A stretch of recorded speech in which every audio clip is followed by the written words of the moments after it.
Guntur famous ఎంతో ఘాటైన పండు మిర్చి టొమాటో పచ్చడి అండ్ ఇది అయితే రోటి పచ్చడే, కానీ రోట్లో చేయట్లేదు, నేను మిక్సీలో చేస్తున్నాను. ఎలా చేసుకోవాలో సింపుల్గా చూసేద్దాం. ఈ పచ్చడి అయితే దోశల్లోకి, ఇడ్లీలోకి అండ్ రైస్లో కూడా బాగానే ఉంటుంది అనుకోండి. అండ్ ఇప్పుడు ప్రాసెస్ ఎలాగా అంటే, ఫస్ట్ స్టవ్ ఆన్ చేసుకొని బాండి పెట్టుకోండి. అందులో 5 టేబుల్ స్పూన్స్ ఆయిల్ వేయాలి. ఆయిల్ హీట్ అయిన తర్వాత ఒక 20 పండు మిర్చి, ఒక 5 మీడియం సైజ్ టొమాటోస్ని సన్నగా చాప్ చేసి వేయండి. చిన్న నిమ్మకాయ సైజ్ అంత చింతపండు వేసి మూత పెట్టేసేయండి.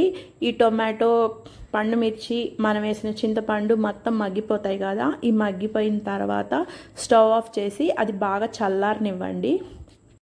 ఏం చేయాలంటే మిక్సీ జార్ తీసుకొని అందులో 12 వెల్లుల్లిపాయ రెబ్బలు, 1.5 టీ స్పూన్ జీలకర్ర, తగినంత కల్లుప్పు, మనం ఆరబెట్టుకున్న ఈ పండు మిర్చి వరకు వేసి మూత పెట్టేసి బాగా మెత్తగా ఇలా గ్రైండ్ చేసుకోండి.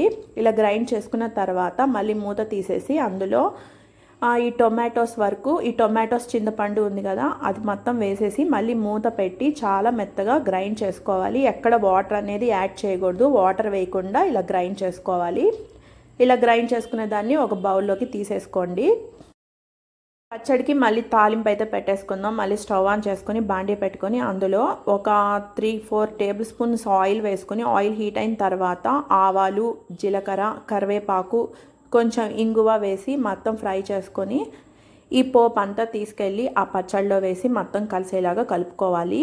అప్పుడే వండుకున్న వేడి అన్నంలో ఈ పచ్చడి కొద్దిగా వేసుకొని నెయ్యి కుమ్మేసి మొత్తం మిక్స్ చేసుకుని తింటే ఉంటుంది, అద్రిపోతుంది.